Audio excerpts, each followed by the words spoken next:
আমরা আসতে পারছি, মানে অপরাধীরাও আসতে পারে। কর্তৃপক্ষ জানলে তো আমাদের অসুবিধা হয়ে যাবে। আমাদেরকে ধরে নিয়ে গেলেও প্রশ্ন আছে, কতজন অপরাধীকে ধরতে পারেন এই কারারক্ষীরা। অরক্ষিত কুমিল্লা কারাগার, সীমানা প্রাচীর দিয়ে ইচ্ছে মতো যাতায়াত, মাদক কারবারিদের পোয়াবারো।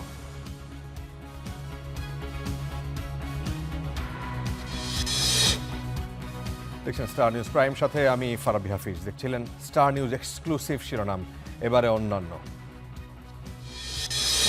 আমার মাসে এখন 5,000 থেকে 5,500 টাকা পর্যন্ত আমার তেলের পিছনেই যাবে। কৃষকের মাথায় যাই চাপটা পড়তে আছে, সব সাধারণ জনগণের উপরেই পড়তে আছে।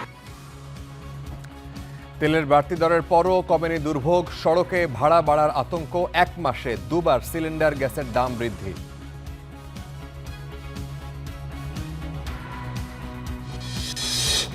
প্রশ্নটা হচ্ছে, যদি জ্বালানির কোনো সংকটই না থাকে তাহলে এত লম্বা লাইনই বা কেন, দামই বা বাড়াইতে হয় কেন? সরকারের জ্বালানি নীতি নিয়ে উত্তপ্ত সংসদ, কৃত্রিম সংকট তৈরি করে তেলের দাম বাড়ানোর অভিযোগ নাহিদের।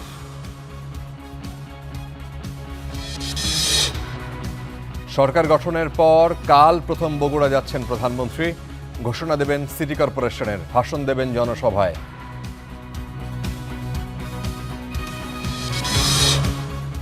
বিনিয়োগ সহজ করতে বিডা, বেবজা সহ 6টি সংস্থা একীভূত করার প্রস্তাব, প্রক্রিয়া ঠিক করতে কমিটি গঠন, 1 মাসের মধ্যে প্রতিবেদনের নির্দেশ। ইসলামাবাদে ইরান যুক্তরাষ্ট্র দ্বিতীয় দফার আলোচনা মঙ্গলবার, চুক্তি না হলে পুরো ইরান উড়িয়ে দেওয়ার হুমকি ট্রাম্পের।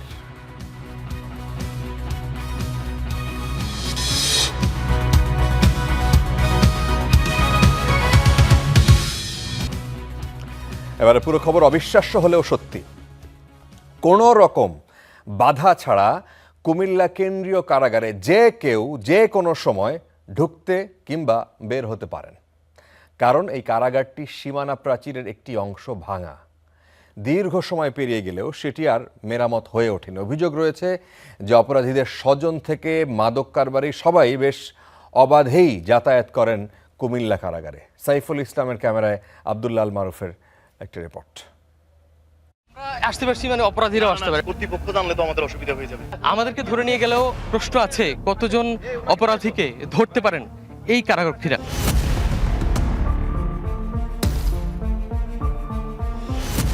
পিছনে যেটি দেখতে পাচ্ছেন, এটি মূলত কুমিল্লা কারাগার। এই কারাগারের ভেতরে যে কেউ চাইলে প্রবেশ এবং কেউ চাইলে বেরিয়ে আসতে পারে। অভিযোগ আছে, খোদ কারা অভ্যন্তরের ভেতরেই প্রবেশ করছে এই রুট দিয়ে, মাদক সহ অন্যান্য জিনিসপত্র এই রুট দিয়ে আসামিদের কাছ পর্যন্ত প্রবেশ করছে বহিরাগতরাও। আজকে আমরাও প্রবেশ করব এই কারাগারের ভিতরে এবং দেখাবো একটি কারাগারের ভিতরে কত সহজে প্রবেশ করে বেরিয়ে আসা যায়। চলুন আমাদের সঙ্গে।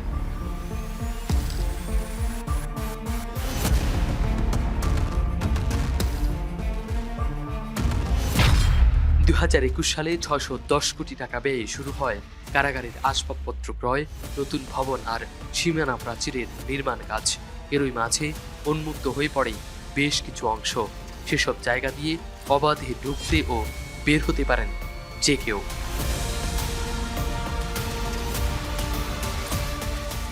আমরা এখন রয়েছি কুমিল্লা কারাগারের ভিতরে এবং আমার পেছনে দেখতে পাচ্ছেন কুমিল্লা কারাগার। এই কারাগারের যদি ক্যামেরায় দেখাতে চাই, এই যে কারা ক্যাম্পাস বলা হয়, যে এই ভবন থেকেই মূলত এই যে কারারক্ষীরা রয়েছে বা আসামিরা রয়েছে তাদের কাছে মাদক সহ বিভিন্ন দ্রব্যাদি এই দেয়াল টপকেই, অর্থাৎ এই ভবন থেকেই ফেলা হয়। সদ্য জামিনে বেরিয়ে আসা এক আসামি নাম প্রকাশ না করা শর্তে জানান, নানা তথ্য সংস্কার কাজ চলা দেয়ালের ফাঁক গলে ঢুকে পড়ে অপরাধীরা। কারাবন্দির স্বজনরাও দেখা করতে আসেন এই পথ দিয়ে। অভিযোগ রয়েছে, মাদকের দেনদরবারও চলে এই ভবন থেকেই। দেয়ালের কানেকশন আছে, দেয়ালটা ওই দিক দিয়ে ভাঙা হওয়ার কারণে বাহির থেকে আসামির যারা লোকজন আছেন, আত্মীয় স্বজন বা যারা মাদক কারবারি আছেন, তারা এই ভাঙা দেয়ালটা দিয়ে এই ভবনগুলোতে ওঠেন। গাঁজা বা এগুলো তারা ভালোভাবে বল আকারে পেঁচিয়ে, ট্যাপ দিয়ে পেঁচিয়ে তারা কিন্তু এগুলো ফেলে। পাশাপাশি অন্যান্য বিভিন্ন ধরনের অস্ত্র, দেশীয় অস্ত্র, ছোটখাটো অস্ত্রগুলো তারা এখানে ফেলে। কেউ কেউ আত্মীয় স্বজনের সাথে দেখা করে। কারারক্ষীরা যখন বিভিন্ন কাজে চলে যায়, নামাজ পড়তে বা গোসল করতে বা ব্যস্ত হয়ে যায়। এই সময়টাতে কিন্তু আপনার যারা একটু বড় ধরনের আসামি তাদের কাছে হচ্ছে মোবাইল বিষয়টা আসে, মোবাইলটা তারা পাঠায়।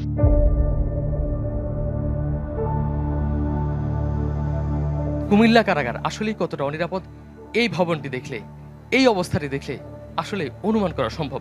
চলুন আমরা দেখে আসি কিভাবে কারাগার থেকে বের হতে হয়। সবার অবাধ চলাফেরা থাকলেও কারারক্ষীদের বাধার মুখে স্টার নিউজ বেরিয়ে আসার ঠিক আগ মুহূর্তে ঘটে এই ঘটনা। এভাবে তো ভিডিও করা যায় না ভাই, আমাদের তো সমস্যা। যদিও বেশিরভাগই থেকে যায় ধরাছোঁয়ার বাইরে। ভাই এই ভাই প্লিজ ভাই আর ভিডিও করেন না ভাই।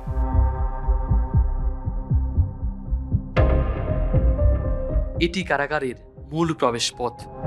হঠাৎ করে দেখি যে তথ্য কেন্দ্রে দীর্ঘক্ষণ আটকে রাখার পর আসেন এক কর্মকর্তা। চলে জিজ্ঞাসাবাদ, চলে তল্লাশি। আমাকে একটু তল্লাশি করতে পারতেন, একটু এটা রাখেন ভাই, এটা একটু রাখেন।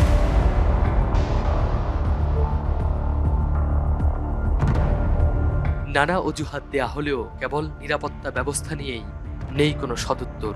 আপনাদেরকে ধরতে পারলাম না ঠিক আছে, কিন্তু আপনি তো আমাদের সীমা পাচ্ছে যেহেতু নাই, আর আপনি তো লুকাই গেছেন। যদিও চলে সমান তালে হয়রানি।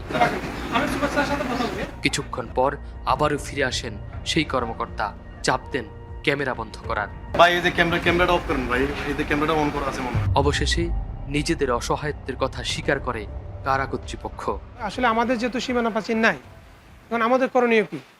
আমাদের যেহেতু সীমানা প্রাচীর নেই, আমাদের তো এখানে করণীয়, আমাদের স্টাফ হলো সংকীর্ণ। আমরা পুরো কারাগারকে তো আমরা নিরাপত্তা দেওয়া আমাদের পক্ষে সম্ভব না। আমাদের এখানে স্টাফ প্রয়োজন 600, সেখানে আছে আমাদের 400। এমন নিরাপত্তা ব্যবস্থা নিয়ে শঙ্কা প্রকাশ করেছেন অপরাধী বিশ্লেষকরা। আমার দীর্ঘজীবী ছোট্ট অভিজ্ঞতায় যে এটা একেবারে একটা অসম্ভব ঘটনা ছিল। কারাগারের মাঝে উইদাউট এনি পারমিশন কোনো আনঅথরাইজড পার্সন ভিতরে যাওয়ার কোনো সুযোগ নেই। কিন্তু তারপর আপনি যেখানে নিজে প্রবেশ করেছেন, তাহলে বোঝা গেল আমাদের কারাগারটি বর্তমানে একেবারেই অরক্ষিত অবস্থায় আছে, যেটা সত্যিই অ্যালার্মিং, অত্যন্ত আতঙ্ক সৃষ্টি করবে এবং অত্যন্ত বিপজ্জনক অবস্থা আছে বলে আমি মনে করি।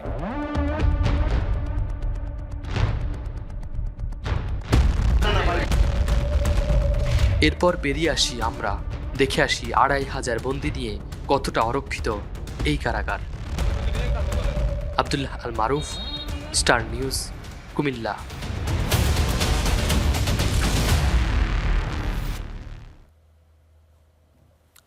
শিরোনামে শুনছিলেন। জ্বালানি তেলের দাম বাড়লেও রাজধানীর পাম্পগুলোতে আজকেও দেখা গেছে যানবাহনের দীর্ঘ সারি, অনেক বেশি চাপ।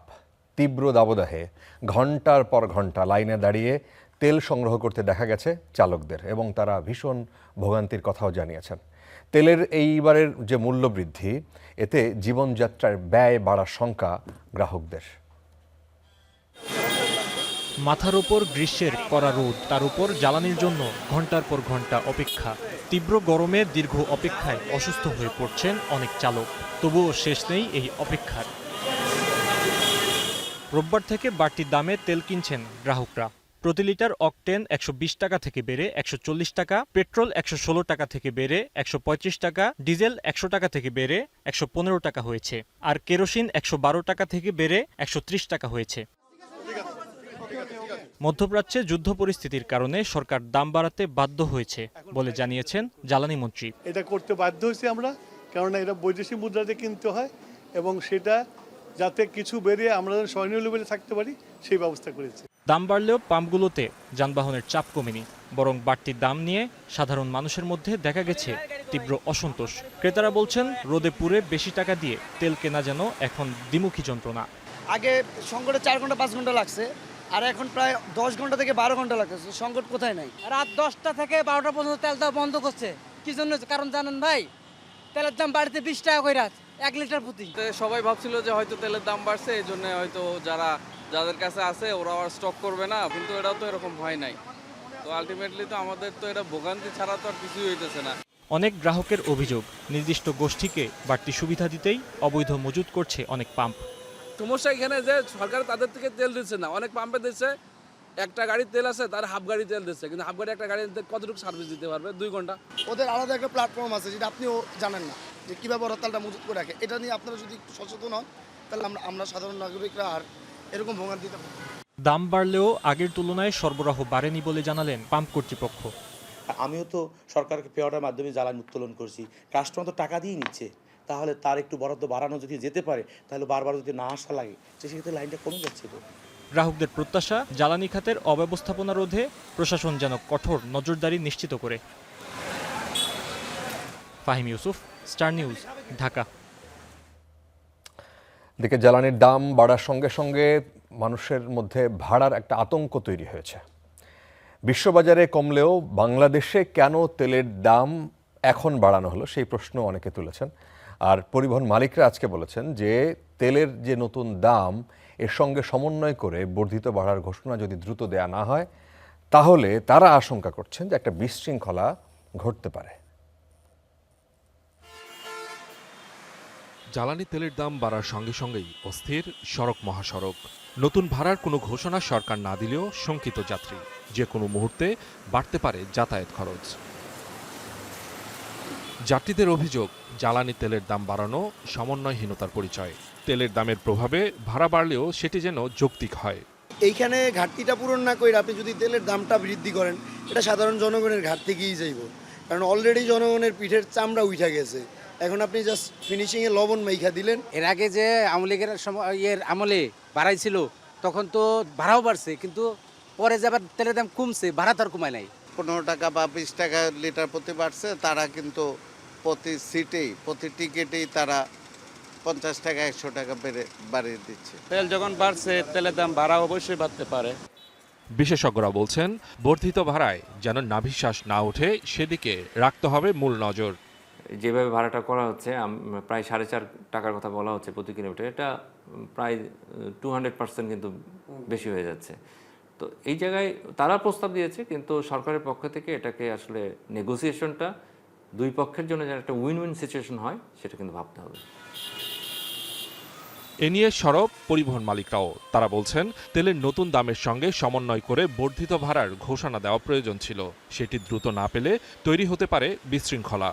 সরকারি যে কস্টিং কমিটি আছে, ভাড়া নির্ধারণী কমিটি আছে, তারা এটা ক্যালকুলেশন করে আনুপাতিক হারে কি পরিমাণ বাড়ে এইটা সরকার সার্কুলার দিবে বা গ্যাজেট দিবে, দিলে ওই হারে বিআরটি চার্জ করে দিবে, ওই হারে আদায় করা হবে। বিক্ষিপ্তভাবে যে যার মতো ভাড়া বাড়ানোর কোনো সুযোগ নাই। শুধু পরিবহন খাতি নয়, বাড়তি তেলের দামের প্রভাব পড়েছে পণ্য পরিবহনে। লিটারে আমাকে 15 টাকা বেড়েছে, তো 1 লিটার তো 5 লিটার কত 190, মানে 5 লিটারে আমি ধরুন 100 টাকা বেড়েছে আর কি। তো এরকম ধরুন 120 লিটার ঢাকাতে যাইতে আপ ডাউন লাগে আর কি, 130-40 লিটার সেই হিসাবে বেড়ে যাবে। ধরেন আগে ঢাকা সিটাঙ্গাতে ভাড়া আসতো 15,000, সেটা মনে হয়ে যাবে 17,000। ভাড়া বাড়ানোর এই প্রক্রিয়া যেন সঙ্গতিপূর্ণ ও সাধারণের স্বার্থ রক্ষা করে হয় সেই বিষয়ে সবচেয়ে বেশি গুরুত্ব দিতে বলেছেন সংশ্লিষ্টরা। Suman Mahmud, star news, Dhaka. এদিকে 12 কেজি সিলিন্ডারের দাম 212 টাকা বাড়িয়ে আজকে 1940 টাকা নির্ধারণ করা হয়েছে। ভোক্তা পর্যায়ে অটো গ্যাসের দাম 89 টাকা 50 পয়সা নির্ধারণ করা হয়েছে। এক প্রেস বিজ্ঞপ্তিতে বাংলাদেশ এনার্জি রেগুলেটরি কমিশন বলছে যে মধ্যপ্রাচ্যের যুদ্ধ পরিস্থিতি, হরমুজ প্রণালী সংকটে এলপিজিবাহী জাহাজ চলাচল বন্ধ, বিকল্প উৎস থেকে আমদানি সহ বীমা ও নিরাপত্তা ব্যয় বাড়ায় দেশে এলপিজি সরবরাহ স্বাভাবিক রাখতে দাম পুনর্নির্ধারণ করা হয়েছে। এর আগে গেল মাসে এলপিজির 12 কেজি সিলিন্ডারের দাম ছিল 1341 টাকা। এপ্রিলের শুরুতে এই দাম বাড়িয়ে 1728 টাকা করা হয়।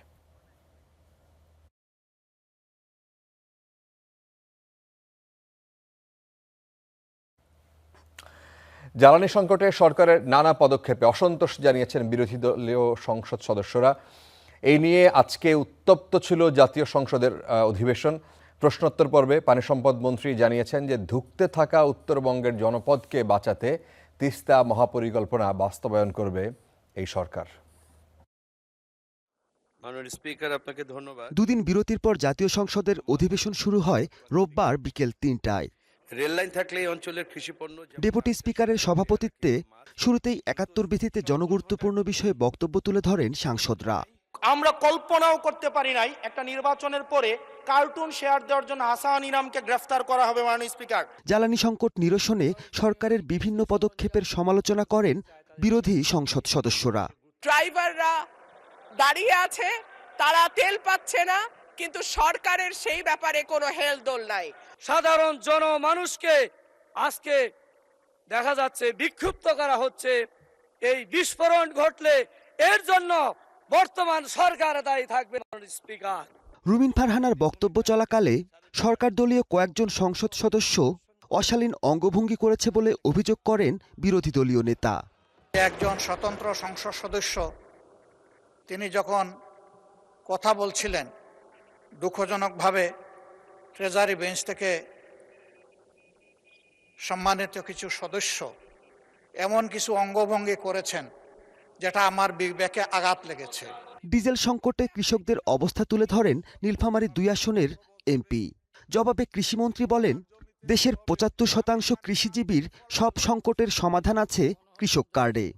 5টা শ্রেণীতে কৃষি কার্ডের রেকর্ড করা হচ্ছে।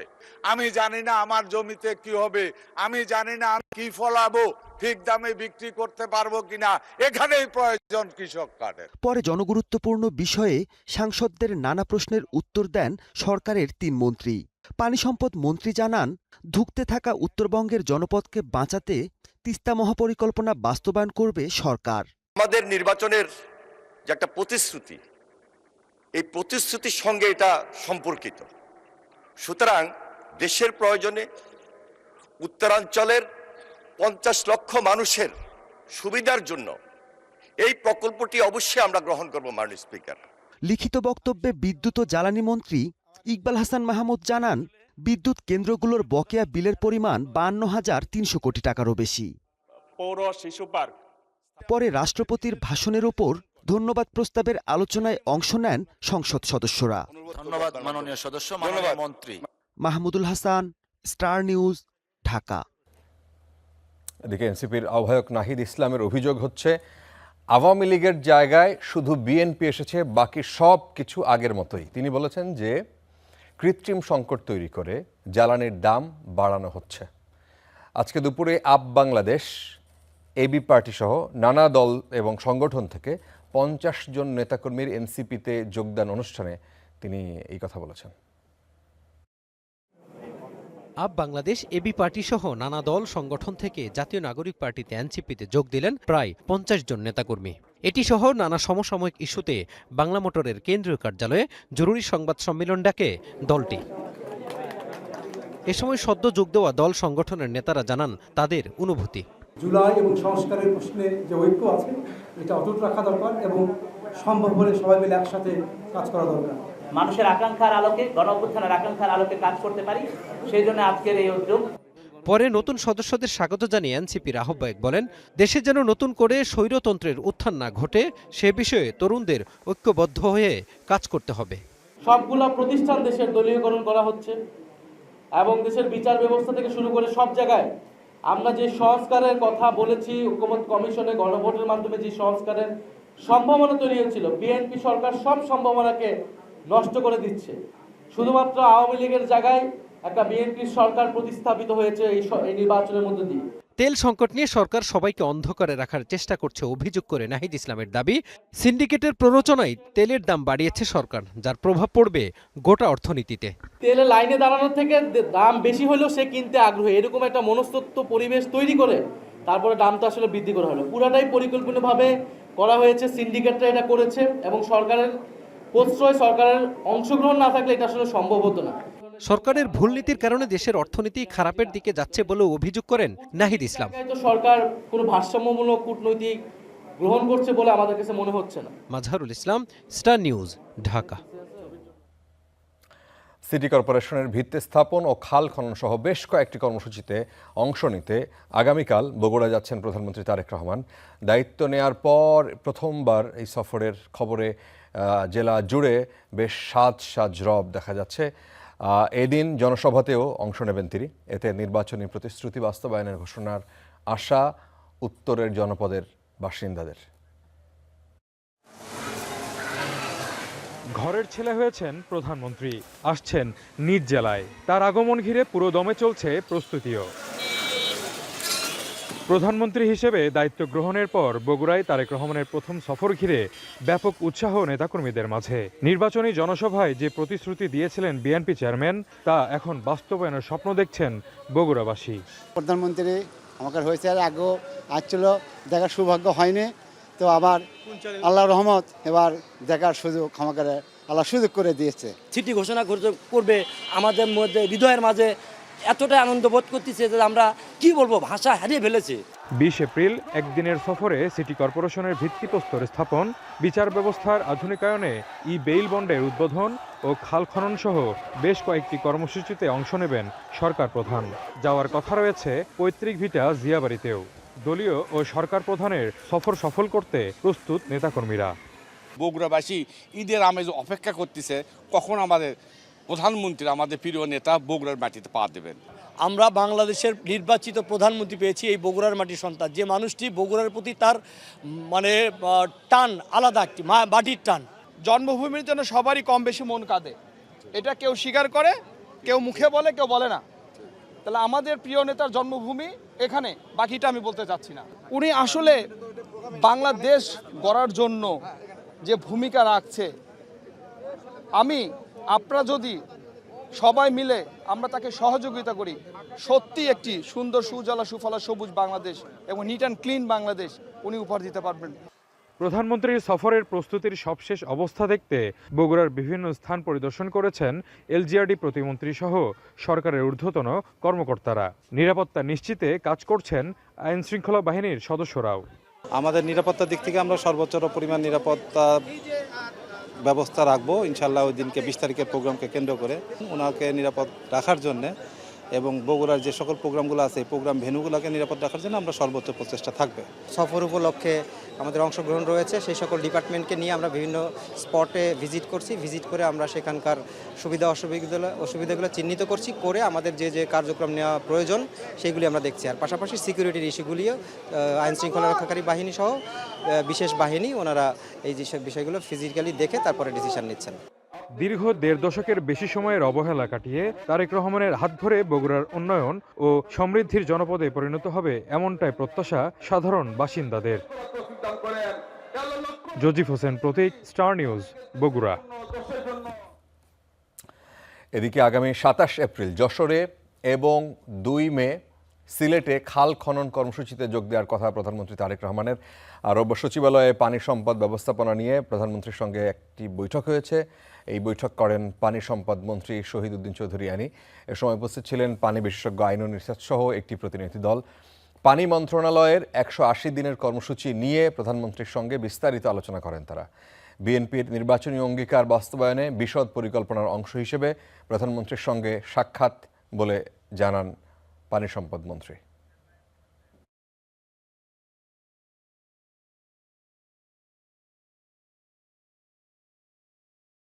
আগামী 27 তারিখ যশোরে খাল খনন কর্মসূচি তিনি উদ্বোধন করবেন এবং 2 মে সিলেটে খাল খনন কর্মসূচি উদ্বোধন করবেন। এছাড়াও আমাদের সারা দেশব্যাপী এই কর্মসূচি অব্যাহত রয়েছে। আমাদের মন্ত্রণালয়ের আরও আনুষঙ্গিক যে সমস্ত কাজ রয়েছে সেগুলো নিয়ে বিশদ এবং বিস্তারিত আলোচনা হয়েছে। দেশে বিনিয়োগ সহজ করতে একীভূত হচ্ছে বিডা, বেবজা সহ মোট 6টি সংস্থা। একীভূত প্রতিষ্ঠানের নাম হবে বিনিয়োগ উন্নয়ন সংস্থা। প্রধানমন্ত্রীর সভাপতিত্বে সমন্বয় সভায় এমন প্রস্তাব তোলার পর প্রক্রিয়া এগিয়ে নিতে গঠন করা হয়েছে একটি কমিটি।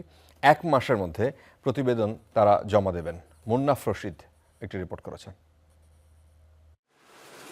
ব্যবসা সহজীকরণের সূচকে বরাবরই পিছিয়ে বাংলাদেশ।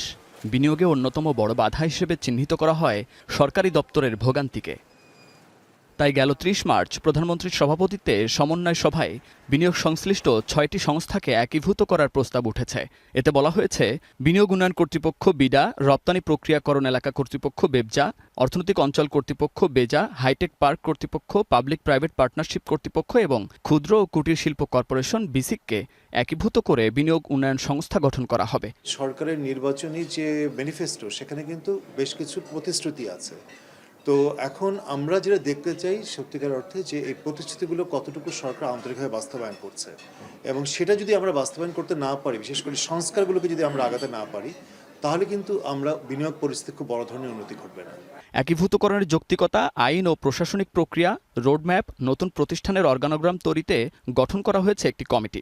1 মাসের মধ্যে প্রধানমন্ত্রীর কাছে প্রতিবেদন দেবেন তারা। এই প্রতিবেদনের সুপারিশ প্রস্তাব বাস্তবায়নে আন্তর্জাতিক খ্যাতিসম্পন্ন পরামর্শ প্রতিষ্ঠানের মাধ্যমে পদক্ষেপ নিতে হবে। আগামী 2 জুলাই প্রধানমন্ত্রীর সভাপতিত্বে হবে পরবর্তী সভা। ইকোনমিক জোনস করা হয়েছে, যেখানে জমির প্রবলেমটা, এবং শুধু জমি থাকলে তো হবে না, ওই জায়গায় ইন্টিগ্রেটেড একটা সিস্টেম তৈরি করা, যেখানে বিনিয়োগকারীরা এসে কারখানা বানাবেন, প্লাগটা লাগাই দেবেন, সুইচটা অন করবেন, উৎপাদন শুরু হবে। তো ওখানে কিছু কিছু কাজ হচ্ছে, কিন্তু কোনো কাজই পরিপূর্ণতা পায়নি। তো 2 জায়গায় আমার মনে হয় গুরুত্বপূর্ণ। একটা হলো এই ইকোনমিক জোনসগুলোকে প্রস্তুত করা, তাহলে ইনফ্রাস্ট্রাকচার সমস্যাটা অ্যাড্রেসড হয়, আর রেগুলেটরি প্রসেসটাকে বিনিয়োগ বান্ধব করা। বিশ্লেষকরা বলছেন, বিনিয়োগ সংক্রান্ত সব সেবা একটি প্রতিষ্ঠানের অধীনে হলে কমবে জটিলতা। মনে করি যে না, এখন তো ধীরে সুস্থে। Munnaf Rashid, star news, Dhaka. জ্বালানি তেলের দাম বাড়ানোর পেছনে আইএমএফের শর্তের কোনো সম্পর্ক নেই বলছেন অর্থমন্ত্রী। সংস্থাটির বসন্তকালীন সভা শেষে যুক্তরাষ্ট্র থেকে ঢাকায় ফিরে তিনি বলেছেন যে এখন পর্যন্ত বেশ কিছু শর্তে ঐকমত্যে পৌঁছতে পারেনি বাংলাদেশ। বিষয়গুলো নিষ্পত্তি হতে আরও 15 থেকে 30 দিন সময় লাগতে পারে বলছেন অর্থমন্ত্রী। ঐকমত্যে যদি না হয় তাহলে ঋণের বিষয়ে বাংলাদেশ সরকার সিদ্ধান্ত নেবে।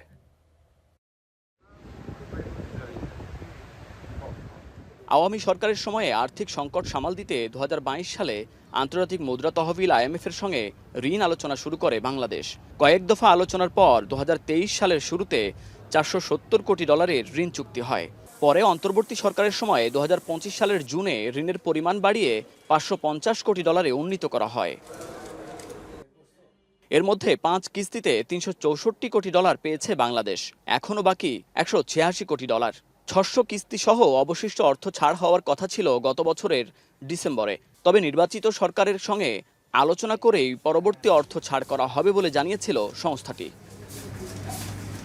এদিকে ব্যাংকিং খাত, রাজস্ব বোর্ড ও সামগ্রিক আর্থিক খাতের সংস্কার নিয়ে আইএমএফের শর্ত নতুন করে আলোচনায় আসে। যুক্তরাষ্ট্রে আইএমএফ ও বিশ্বব্যাংকের বসন্তকালীন বৈঠক অনুষ্ঠিত হয়, যেখানে পরবর্তী কিস্তির ছাড় নিয়ে কোনো স্পষ্ট সিদ্ধান্ত আসেনি। আইএমএফ সাথে যে বিষয়গুলো পেন্ডিং আছে এগুলো আলোচনা চলছে, এখনো আলোচনা শেষ হয় নাই, এবং আলোচনায় যে বিষয়গুলো এখনো পুরোপুরিভাবে আমরা একমত হতে পারিনি, যে শর্তগুলো নিয়ে আলোচনা হচ্ছে, এগুলো চলছে আলোচনা। কিন্তু আমাকে তো নিশ্চিত করতে হবে আমাদের দেশের জনগণের উপর কোনো চাপ সৃষ্টি করে, আমাদের দেশের অর্থনীতি ব্যবসায়ীদের উপর চাপ সৃষ্টি করে কোনো সিদ্ধান্ত তো আমরা নিতে পারবো না। যুক্তরাষ্ট্র থেকে ফিরে রোববার সচিবালয়ের সংবাদ সম্মেলনে অর্থমন্ত্রী আরও জানান, আইএমএফের সঙ্গে বেশ কিছু শর্তে এখনও ঐক্যমত্যে পৌঁছানো যায়নি, আর ঐক্যমত্য না হলে ঋণের বিষয়ে বাংলাদেশ সরকার সিদ্ধান্ত নেবে। এর মধ্যে অনেকগুলো শর্ত তো আমাদের কাছে গ্রহণযোগ্য নাও হতে পারে, তাই না? তখন একটা অনির্বাচিত সরকারের অধীনে এই প্রোগ্রামটা নেওয়া হয়েছে। মাথায় রাখতে হবে এটা নির্বাচিত সরকার। সুতরাং আমরা যে এই শর্তগুলো আমরা গ্রহণ করব, সেটা জনগণের যদি কোনো ধরনের স্বার্থ সংরক্ষণে বাধাগ্রস্ত হয়, সেই সিদ্ধান্ত তো আমরা একটা নির্বাচিত সরকার নেব না। তারা খুবই আনন্দিত, বাংলাদেশ সরকার ফ্যামিলি কার্ডের মতো একটা ইনোভেটিভ নতুন একটা চিন্তা নিয়ে জনগণের কাছে তার সেবা, তার সুফল, অর্থনীতির সুফল জনগণের দ্বারে পৌঁছে দিচ্ছে। এদিকে জ্বালানি তেলের দাম বাড়ার সঙ্গে আইএমএফের কোনো শর্তের সম্পর্ক নেই বলেও স্পষ্ট করেন অর্থমন্ত্রী।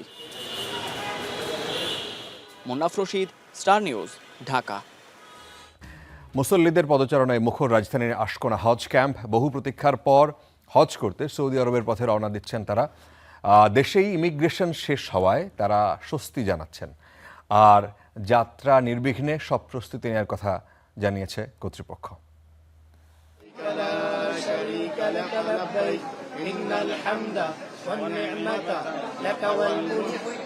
সাদা ইহরামের ঢেউ, মুখে একটাই ধ্বনি, লাব্বাইক আল্লাহুম্মা লাব্বাইক।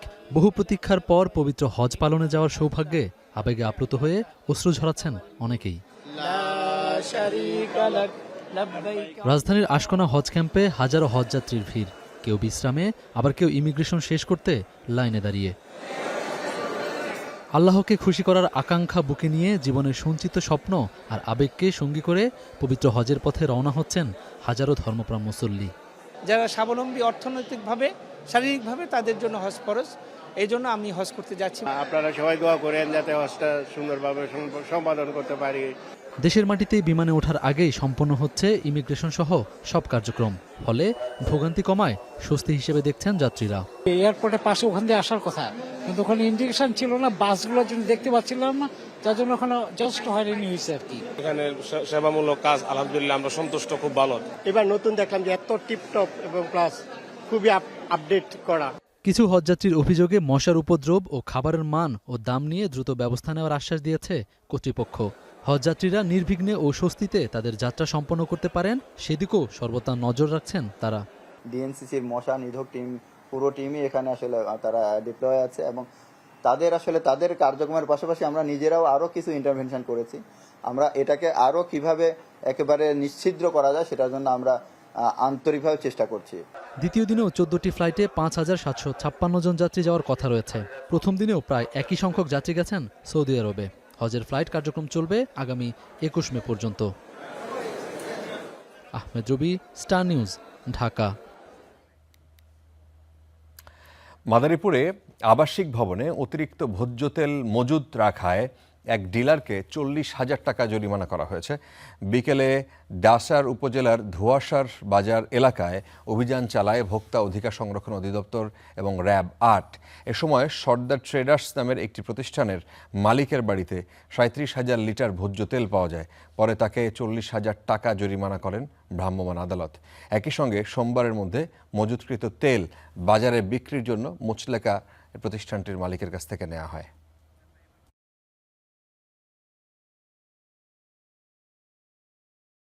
হরমুজ প্রণালী নিয়ে পাল্টাপাল্টি উত্তেজনার মধ্যেই শান্তি আলোচনার জন্য পাকিস্তানের প্রতিনিধি দল পাঠাচ্ছেন প্রেসিডেন্ট ট্রাম্প। সোমবার বিকেলে ইসলামাবাদে পৌঁছবে এই মার্কিন দল। বৈঠক হবার কথা মঙ্গলবার। তবে ইরান বলছে যে হরমুজ প্রণালীতে মার্কিন অবরোধ প্রত্যাহার যদি করা না হয় পাকিস্তানে তারা প্রতিনিধি দল পাঠাবেন না। ইরানের প্রেসিডেন্ট মাসুদ পেজিশকিয়ান বলছেন যে পারমাণবিক ইস্যুতে এখনও বড় ধরনের মতপার্থক্য রয়ে গেছে তাদের মধ্যে, যদিও তুরস্ক বলছে আলোচনা এবং যুদ্ধবিরতি এগিয়ে নিতে ইচ্ছুক দুই দেশই। ফের শান্তি আলোচনায় বসতে যাচ্ছে যুক্তরাষ্ট্র ও ইরান। পাকিস্তানের রাজধানী ইসলামাবাদে চলছে সেই আয়োজন। নেওয়া হয়েছে সর্বোচ্চ নিরাপত্তা ব্যবস্থা। মার্কিন প্রেসিডেন্ট ডোনাল্ড ট্রাম্প ফক্স নিউজকে জানিয়েছেন মঙ্গলবার হবে দ্বিতীয় দফার আলোচনা। নিজের সামাজিক মাধ্যমের পোস্টে জানান এ লক্ষ্যে সোমবার বিকেলে ইসলামাবাদে পৌঁছাবে তার প্রতিনিধি দল। চুক্তিতে না এলে ইরানকে ধ্বংস করতে যা করা উচিত তাই করার হুমকিও দেন তিনি। ইরান হরমুজ প্রণালীতে গুলি চালানোর সিদ্ধান্ত নিয়েছে, যা আমাদের যুদ্ধবিরতি চুক্তির সম্পূর্ণ লঙ্ঘন। আমার প্রতিনিধিরা পাকিস্তানের ইসলামাবাদে যাচ্ছেন। তারা আলোচনার জন্য আগামীকাল সন্ধ্যায় সেখানে পৌঁছাবেন। আমরা যুক্তিসঙ্গত চুক্তির প্রস্তাব দিচ্ছি। আশা করি তারা তা গ্রহণ করবে। যদি তারা তা না করে ইরানের প্রতিটি বিদ্যুৎ কেন্দ্র ও প্রতিটি সেতু ধ্বংস করে দেবে যুক্তরাষ্ট্র। আর কোনো ভদ্রলোকের ভান করা হবে না। ইরানের সংবাদ মাধ্যম তাসনিম নিউজ জানিয়েছে হরমুজ প্রণালীতে মার্কিন অবরোধ প্রত্যাহার না করা হলে পাকিস্তানে প্রতিনিধি পাঠাবে না ইরান। পাশাপাশি মার্কিন নৌ অবরোধকে যুদ্ধবিরতি লঙ্ঘন বলেও পাল্টা অভিযোগ তুলেছে দেশটি। ইরানের বন্দরগুলোতে মার্কিন অবরোধ পাকিস্তানের মধ্যস্থতায় হওয়া যুদ্ধবিরতির লঙ্ঘন, বেআইনি ও অপরাধ। এটি জাতিসংঘের সাধারণ পরিষদের ৩৩১৪ প্রস্তাবের ৩ গ অনুচ্ছেদ অনুযায়ী আগ্রাসনমূলক কাজ। যুদ্ধ বন্ধে মধ্যস্থতায় অংশ নেয়া তুরস্ক জানিয়েছে আলোচনা এগিয়ে নিতে আন্তরিক দুই দেশই। যুদ্ধবিরতি বাড়বে বলেও মনে করে দেশটি। এদিকে প্রেসিডেন্ট মাসুদ পেজেশকিয়ান বলেছেন ইরান পারমাণবিক শক্তিধর দেশ হতে পারবে না। ট্রাম্প এমনটা বলেছেন, কিন্তু কেন হতে পারবে না তা তিনি বলেন না। ইরানকে এ অধিকার থেকে বঞ্চিত করার অধিকার যুক্তরাষ্ট্রের নেই বলেও উল্লেখ করেন পেজেশকিয়ান। এর আগে পাকিস্তানের মধ্যস্থতায় 11 এপ্রিল আলোচনায় বসে মার্কিন ও ইরানি প্রতিনিধি দল, কিন্তু 21 ঘণ্টা টানা আলোচনা করেও কোনো সিদ্ধান্তে আসতে পারেনি দুপক্ষ। ইস্তিহাদুল মাহমুদ, স্টার নিউজ। এই ছিল স্টার নিউজ প্রাইম। অনেক ধন্যবাদ যারা এতক্ষণ আমাদের সাথে ছিলেন।